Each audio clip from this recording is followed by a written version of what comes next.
And a lot of you came from South Florida also to support Tom and Mike, obviously, because Mike is now a resident of the beautiful state of Florida. So in just a second, you're going to see two icons on the stage. One, we need no introduction, and two is the great Tom Petty that will be running for Congress.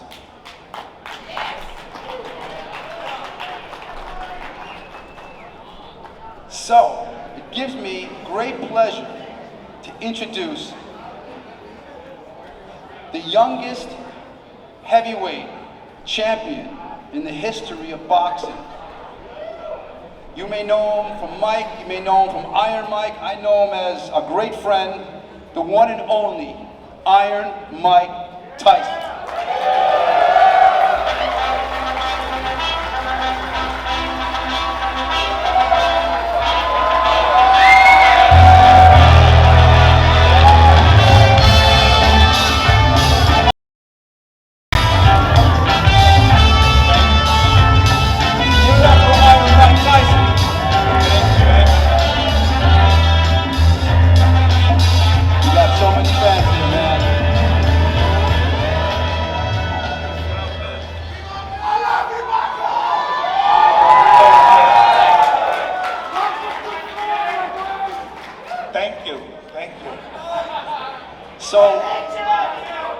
So most of you know Mike as a champion, an actor, a philanthropist, a businessman. He does a lot of things. But what you don't really know is Mike and Tom have a history of going back when they were teenagers at the young age of 14, 15, when Mike was just a young man. So Tom, I want to make a big introduction to my friend, Congressional Congressman candidate, Mr. Tom Petty. All right, Tom. Where the at? Tom, come out. Come out, yeah, come out, man. Come on out. Former Golden Gloves champion boxer. Hey, Tommy, my apologies. All right, anybody that thought this was going to be a boxing exhibition or a match against Mike Tyson, have you completely lost your minds? No chance. But you know what you have tonight is an opportunity for me to share some incredible history, behind the scenes history of this brother of mine and our lives together in this great journey. So you're not going to see a boxing match unless, of course, somebody rings a bell, which I'm heading over that way. Well, you promoted it like with a boxing match. I'm throwing Mike Shermann in front of him. Come on now. He promoted it like with a boxing match, right? I'll give it a shot. I love you, Mike. You know, when I had an opportunity, when they called me and said, Mike, we'd love you to moderate this event, and I was honored, but I was also so intrigued by these two men that have such a history together. And then I started going over all these notes right here, and I was astonished on what these guys accomplished together as individuals, as professionals, as human beings. And I'm just honored to be on the stage with both you guys. Well, thank you. I'm very interested to see you. What, we a DJ now? We have questions and they're slightly loaded. So MC, right? I've known Mike for several years now, and Tom, and we're gonna go down memory lane now and kind of reminisce and storytell on how these two guys first met and how this all came about. So I'm gonna just go right into it, Tom. Is that cool? Please. All right, Mike. By the way, wait, pause for a sec. Is Kiki Tyson here? Kiki, are you here? Listen. She's front and center. Listen, let me just tell you something. Before we go, so nobody forgets, sometimes you forget to do a little house cleaning. That right there, Miss Kiki Tyson, is one of the most special, amazing women on planet Earth. Thank you for being in Mike's life, with the beautiful children and the beautiful family that Mike has, thanks to you. And for Mike making choices to bring a beautiful gal in his life, a wonderful mother, partner, everything. I can go on and spend an hour talking and raving about you, but thank you, Kiki. Glad you're here. You're good, man. You're good. So, with that said, you two guys are best of friends, but if you look on the outside, there we are. You guys are like total opposites, okay? You know, Mike is from Brooklyn, you're from California, you know, via New York. and you guys met through the great legendary Cus D'amato, who was instrumental on training some of the best champions ever. Floyd Patterson, youngest champion. Now Mike Tyson, youngest champion ever. So tell me, how did you and Mike first meet, and how did this whole friendship come about? Oh boy. Thank you, Mike. So here's the, even though we might seem a little bit opposite, I was born in New York, and Mike and I both had an affinity for boxing. So I knew my interest level exceeded where I was currently living, Stockton, California. So I had an opportunity to move to Catskill, New York through my father. Cus trained him many, many years ago. So there's a 14, 15-year-old Mike Tyson. I'm, I guess, 18 years old, and I get an opportunity to meet Cus, live in the house, and train with arguably boxing's greatest trainer in the history of the sport, and the fighters that were there. So Mike and I had this, this affinity for boxing, this outlet, this opportunity, this place that we could focus energy, and that became a place where we bonded. So Mike, when you first met Tom, what was your first expression? What did you think about this guy? We gotta change his clothes, man. His vines are hurting my eyes. His clothes are hurting my vision so bad, man. He had hush puppies on. Is that true? Yes, it was. Hush puppies, yeah. I said, man, we gotta change this, dude. Mike's thinking when I first showed up there, he's like, who's this like Joe College guy dressed all preppy and it's like I have these leather. This guy's gonna be a fighter? You guys were the two last fighters to come through the Cus D'amato ranks. You lived in the house. You were the last of the Mohegans for the most part. What did Cus expect of you guys inside the ring and outside of the ring?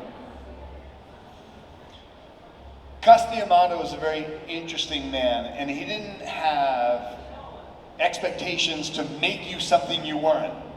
Cus D'amato said, I'm going to judge you by your actions, not your words. And a lot of fighters came and went. A lot of fighters came up to Catskill and said they want to be great champions. And Cus would profile you with one question on the phone. Why do you want to be a fighter? I said, Cus, I want to be middleweight champion of the world. I think you could help me. He says, I'd like to meet you. Had I said, I want to make some money, I want to figure it out, I'm trying to try this out, I said, I'm sorry, I have no interest in it. Cus wanted somebody that had the purest of interest.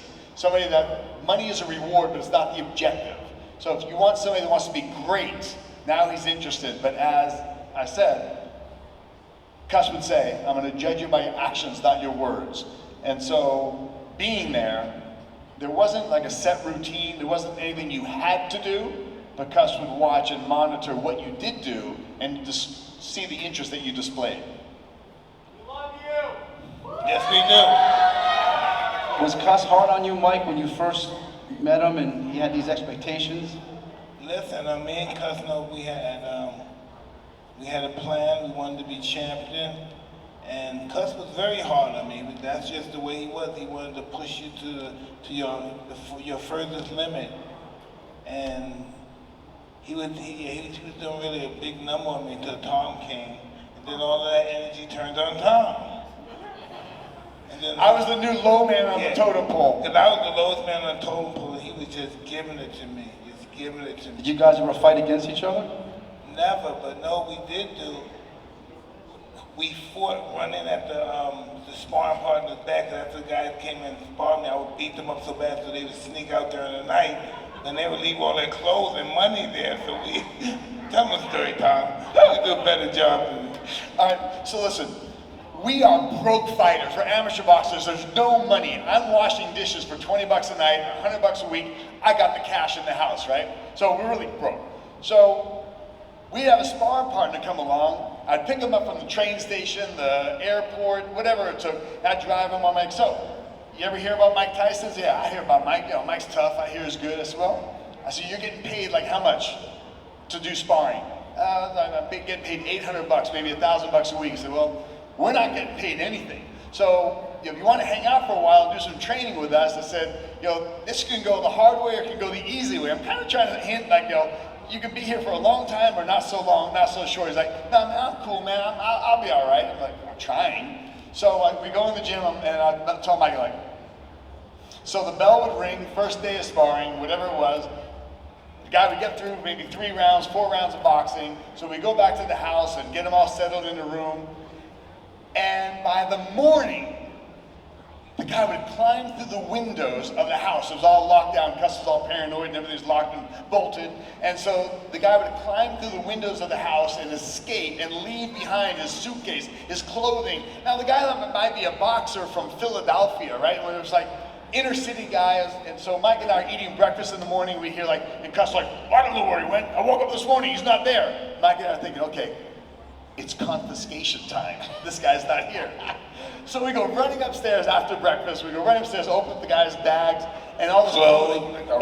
And Mike would put on a jacket, like the sleeves would be like this on him, right? He's like, this looks good, this looks good. I'm like, no, it doesn't, that fits me, come on, man, let me have it. He's like, look, come on, all right, I'm gonna trade you, give me those pants then, I want those pants. And we barter over this used clothing up in Catskill, but you know what? That was shopping for us. That was...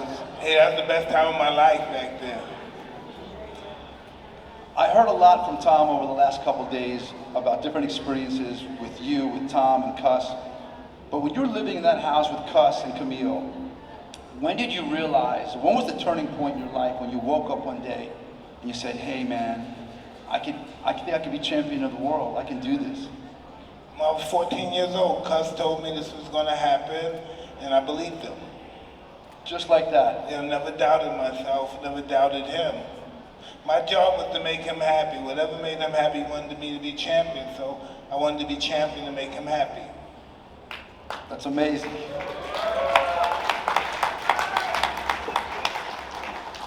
Well, my journey wasn't quite so easy. So I'm not a heavyweight, so I'm a middleweight. And Cus was one of these guys, as I said, you gotta show me what you can do and prove that you can do it. So there's a lot of fighters that came and went from the house. But I have to tell you, the tenacity and the work that Mike put in separated him from the other fighters. Now I might get up at 4, let's say I got up at 5:30, 6 o'clock in the morning, go for a run, and we'd run full steam ahead. I never knew what jogging was, and neither did Mike. It was run. When you ran, we would run 2 miles out, 2 miles back, up and down hills, and sprint another 150 yards uphill, get back to the house. 22 minutes would go by for those 4 miles. And so we run and train at this intense pace. So let's say I'm doing like pretty good, right? When I'm sleeping at 4 o'clock in the morning, I would hear Mike training on the floor above me. He was watching fight films, I'd hear the camera go, and then he's up shadow boxing and imagining he's fighting Jack Johnson, he's fighting Jack Dempsey, he's fighting Joe Louis. He's going through all the moves, he's literally shadow boxing against these guys, these great fighters that he's watching on the screen, practicing and putting in that greater degree of effort than all the other fighters that were there with serious intent. But Mike put in that extra work to become successful, and you gotta give credit to that. Thank you, Tom. Thank you. I just knew it, even though it didn't seem that way, it really, I had the greatest teacher in the world. It was really unfair to the other fighters. And that's what I really believe. Now, on the lighter side of things, I heard some different stories in the house, and I heard this one story that I have to kind of ask you without, I have to let it come out, the banana story. Now, do you remember anything about how he used to hide his bananas from you? Because you were hungry sometimes and you put them on top of the fridge? Tommy he hid everything from me. All right, so listen, I'm gonna tell the banana story. I'm gonna tell the banana story. I got a couple other more stories tonight. So, you can imagine, Mike, this kid from Brooklyn, who there wasn't a lot of groceries available, so I'd take Camille shopping twice a week, and we'd load up with tons of food and buy all sorts of food, right? And so I would take about 3 bananas and put them on the top shelf of the pantry, hide them, because this guy would come home from training or come home from the middle of the morning, and he would just eat 3 or 4 or 5, 6 apples. I was a healthy young man trying to build up my strength and endurance. And that's true, and Cus was happy, feed the growth, that's all fine, and we're working out, we're training. So one Saturday morning, I'm gonna have breakfast, right? I go out, I get my cereal, and I reach up to the top cabinet, I'm like, and I get a ladder, I climb up, I'm like, there's no freaking bananas. I had 3 of them just the night before, the day before. So I go down, and Mike's watching cartoons, there's Bugs Bunny, Roadrunner, something going on, and I walk out and I said, listen, let me tell you something. I put away 3 bananas. I said, you going to go take the food that I want? You think everything in the house is for you? I said, listen, motherfucker, I have to have some food too. I said, it's not all about just you. I forgot that you were really angry about those damn bananas. I was mad. And Mike's sitting down watching cartoons. He's just real cool. Mike was always very introverted. He's a very quiet guy. He's just, watching TV. He's just like, he gets what I'm gonna say. So then we flash forward. We go to the gym. It's Saturday. We go to the gym at 12 o'clock, and we finish training. We go back to go to the car, and Cus like, "Where's that Mike guy?" I said, "I don't know." Let's go back to the house. About 2 or 3 hours later, I go up to my bedroom. And Mike went into town to the grocery store. On his own, whatever. Come back, I go to my bedroom sometime in the afternoon, and there's a big bundle of bananas in the room. Yeah, because Tommy, you went too hard for this fucking 3 bananas. You have to understand, we didn't have a dime, we didn't have any money, and we depended on him to take us to the movie theaters and all. Well, that's the next question, the movie. But it showed, honestly, it showed that, he's really, he was very sensitive and very caring. He was like, here's a bushel of bananas, so we're cool, right? And I thought that was really sweet. The movies. Oh, that was awesome, by the way. Well, listen, we always wanted to go to the movies. We didn't have no money. And sometimes I would ask Cus for money, and sometimes he would say yes. And then sometimes he would say, did Tommy ask you to come over here and ask for money or go to the movie theater? He was really on Tommy's case. And I say, Tommy, Cus, you think we can go to the movie theater? He said, who's we? You just took it right off the page. He said, who's we? I said, me, Tommy, Frankie. Hey, did Tommy tell you to do this? Or Tommy told you to do this, right? Well, tell Tommy to come ask me. And then Tommy. My first weekend, I'm in Catskill, there's nothing to do but train, 7 days a week, we train. So Mike's like, hey Tommy, you got a driver's license, right? Yeah. So go ask Cus if we can borrow the car and go see a movie. I'm like, okay. So, hey Cus, can we take the car and go see a movie? He's like, who's we? I'm like, me and Mike and Frankie. He's like, you want to go to the movies? You ask to go to the movies. Don't come in here and ask her to take Mike and Frankie. You want to go to the movies? You borrow the car. But don't go take those guys. I'm like, what's that shit about? So Mike and Frankie are listening inside to see if I'm going to get away with it because they can't go anywhere unless they got a car, right? So it's shut down. Absolutely. Like, no, Cus, I don't want to go to the movies. That's fine, right? It's my first weekend there. So the next weekend, Mike's like, hey, Tommy, go ask Cus if we go to the movies.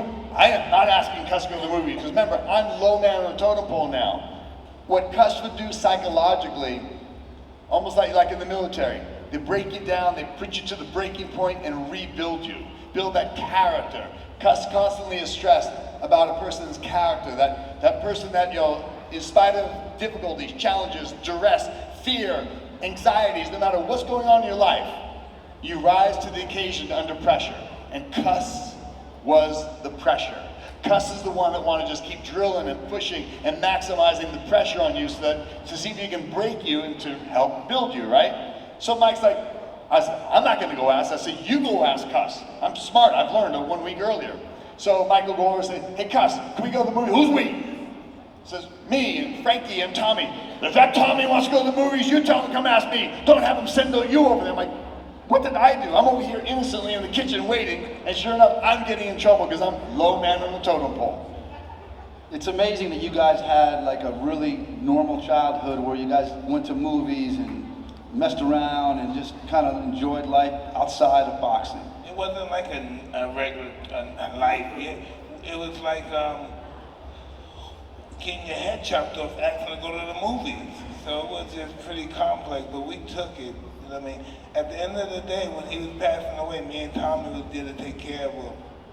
So that's basically what it all led up to be. Our character being tested, and at the end of the game, we were left to take care of him. That means a lot, Mike. Yeah, that's amazing. I'm so happy Tom was involved with that process too.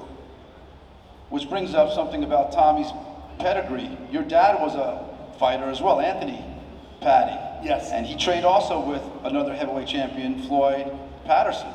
And you trained with this heavyweight champion. So how does that make you feel?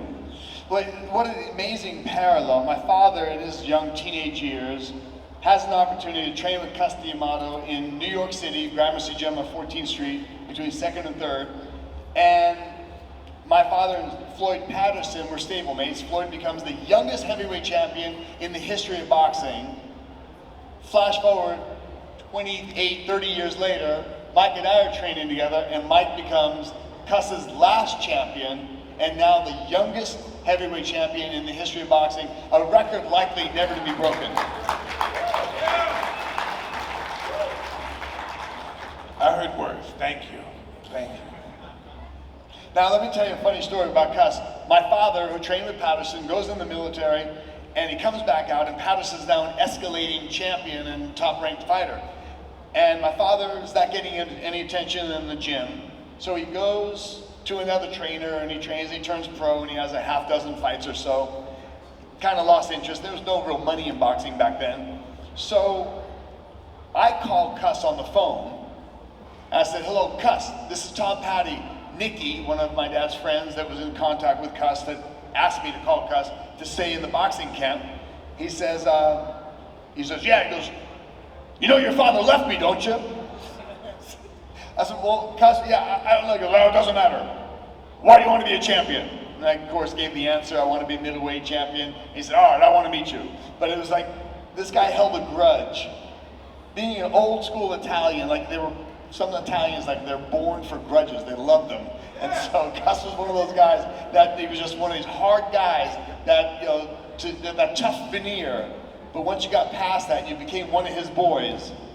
He would fight and die for you. And he was so proud of his boys, and I was proud to be one of them. It's amazing. That was the best time of my life, meeting Cus D'amato. That was the best time of my life. What was it like growing up in that house with Cus and Camille and all these other fighters? Like the best time of your life? Tell me That about was it. my first experience with the basis of a family environment. I never had that kind of. I was basically born in institutions and stuff, and then I got involved with the family unit. I've never been involved with that process of life yet. I never had a mother and father together, always eating at the table, having chores afterwards. That was never a process that was going on in my house. It just never went on. And so I have this structure now. Now I have this structure myself, and now when I go to someone's house, the first thing I do is get up, I grab all the dishes, I start washing dishes up, and I'm just like this maid guy, right? Yeah, I'm just like this maid guy, and that's just basically where I got the basics of human, existence. I was just always in the streets as a kid. I just always had a lot of money because I was robbing people, robbing houses, and I was just a criminal mess outside. But once I got involved with Cus and I got involved with the family experience, so to say, that's when my life started to change. That's when I started winning all the championships and national. Then I turned pro when I didn't make it to the Olympics, and I did really well in my pro career. I'll say And then I had to overcome other adversities in life, and by overcoming those adversities, it led me to where I'm at now today, with my family, my wife, prospering, flourishing, and just this is the best moment of my life. Awesome. I would have to say yes. This is my finest moment. Yeah. And you deserve it, Mike. We all deserve it. That's true. We all deserve it. We all deserve to be happy in our lives. If I might add, Mike, living up in Catskill, New York, right, this, as we kind of described, this remote area, but Camille Ewald every night cooked what was basically the equivalent of a Thanksgiving dinner. I don't care if it was leg of lamb or meatloaf or roasted chickens or fish, whatever it was, there was just a full meal. Nobody ate better than us. Oh, we didn't and have any money. we ate but like no one ate Vikings better. every night, and Cus. So we had a family dinner every night. A lot of fighters came, a lot of fighters went, but we had to set the table, clear the table, wash the dishes, sweep the floor, take out the trash. Camille ran this great, household, and we all had levels of accountability and different chores we had to do. So the funny part is, so Mike's doing this like double life, right? He's up in Catskill, he's training 7 days a week, he's working hard, and then he'd go back to Brooklyn, hang out with his friends, and like kind of start getting back into trouble again. But you have a great story. What's the story about your friend? You're showing him clippings of your winning, you won the Junior Olympics a couple times. No, that's so interesting. It's a great So story. I have this friend of mine. This is my old friend. He's not Rob. We didn't rob houses together. We did really, we did interesting stuff together. So I showed him my album. I had an album. I'm showing him my fight pictures, and I'm showing him my family pictures. And then he sees all these white people. He sees me with white babies. He sees white people hugging me. He sees me with white people at dinner. He said, "Whoa, fuck!" And he said, "Fuck, man." And he said, they were getting ready to go rob somebody. I was gonna go with him. He said, "No, Mike, listen, this is the God's honest truth." He said, "Mike, fuck, these white people love you, Mike." He said, "No, you can't come with us." This nigga said, "I wish I had the white people that love me." So He died, he got killed, Love you, Mike. Thanks. But listen, he didn't understand that kind of love. He got killed eventually. But when he said that to me, that blew my mind. It blew my mind. I just took it for granted. What the fuck you mean, white people? It was just an eye-opening moment for my life. It's beautiful. Beautiful. Now, we were just upstairs talking about living upstate, which is up in the mountains. And so Mike's like, with these white people in there, family or whatever. And so it's a great, kind of Caucasian community. So it's hunting season. Mike's up on the 3rd floor of this house, and it's got, big Victorian home overlooking the Hudson River. And there's hunting, so you hear a couple of rifle shots going on. And Mike, Mr. Insomniac, reads every book and great memory and studies and listens and reads. So he's like, "Tommy," he goes, I'm upstairs like, 5 or 6 in the morning, I'm reading this book, and I hear a rifle shot go off, and I'm sitting there, my head is the windowsill, it's like right here. He goes, I'm like thinking, there's gonna be some racist white guy over there with a rifle who's gonna see my black head, he's gonna shoot me. So I'm reading this book, and I start slinking down in the seat so nobody's gonna shoot me in the head while he's hunting. I'm like, Mike, it's not like that, man. No, I'm not used to guns going off simultaneously without someone getting shot. So and it was close. It was real close. I'm like, fuck. He's thinking like, well, the guy missed him. Figured that out. I'm gonna shoot the black guy. Didn't you see all the deer? They come on our property because it was safe. Yeah. So all the deer came on the property. Yeah. It was a great place where we lived. And as Mike said, this was the best time of our life. All we had to do was train 7 days a week and try to please this old man who you couldn't please. No matter how good you think you did in the boxing gym, no matter how good you did sparring, Cus would sit there and say, "Oh, you did pretty good, but you could do better." No matter what it was, he kept you striving for more. He said he never was satisfied. He was never satisfied. I'm gonna tell you a story. I'm driving the car, right? We're tough guys, so we're driving a station wagon. It was our team car. It was so. That's the cheap. backseat story? Backseat story. Oh, this is a great story. You gotta hear the story. So we're in we're walking outside. He goes, "Tommy, I'm gonna hide in the back seat in the wheel well." He goes, "I want you to ask Cus a couple questions while we're driving back to the house." I'm like, "Okay." So he gets in the back of the car. Cus walks out. He goes, "Where's that Mike guy?" So which means you're kind of in the doghouse any given time. "Where's that Mike?" And I said, "I don't know, Cus. I think maybe he walked into town." He's like, "All right, well, let him walk back to home, right?" So we get in the car. So we get in the car driving. So Mike's leaning forward, and I'm driving, and he's leaning forward. He goes, "Tommy," he goes, "ask Cus if he thinks I hit hard." I'm driving the car, I'm like, "You gotta be kidding me." He's knocking out everybody. He sets the United States, actually the world amateur record of the world's fastest knockout in boxing history. He knocks out people left and right. It was like he's asking me, do you ask Cus if you think I hit hard? Hey, I'm overrated, please stop. So, but this lets you think how much Cus kept you striving to know if you're pleasing him or not, right? So I'm like, so Cus, you think Mike hits hard? Hits hard? What kind of dumb question is that? Of course he hits hard. But not only that, does he hit hard, he hits smart. Mike moves into a position where he can't be hit. That makes him a dangerous fighter, makes him a fighter better than all the others. He goes, the skills Mike's displaying, he's unhittable while he can knock any fighter out. Like, okay, good answer. Right. We all knew that, no problem. So Mike said, he goes, Oh, wait till he's finished. so he goes, Tommy, ask Cus if he thinks I'm gonna be a great fighter. Again, you're breaking all the records. You're two-time junior Olympic champion. You have to explain that Cus can't hear. That's why I'm able to whisper to you. And he doesn't Yeah, so Cus can't hear a thing. He's half blind, can't hear a single thing. He's like, what do you say? What do you say? Wait, what do you say? So Cus, do you think Mike is going to be a great fighter? Great fighter! Mike's got the potential to be not only a great fighter, but Mike's got the potential to be the greatest fighter that ever lived. If he keeps his head straight, because he will be the youngest heavyweight champion ever. So we pull up to the house just a couple of minutes later, and Mike sits up in the back seat, and Cus was livid.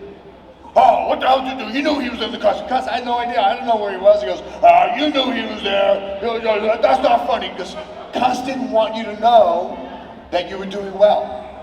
He wanted you to keep striving to please him, because it was never good enough, and no matter what you did, he's like, well, even though you knocked him out, you had your right hand down a couple times, and you were vulnerable. 8 seconds, and he said, if he wasn't intimidated, he would have hit you, because you didn't have your hand down.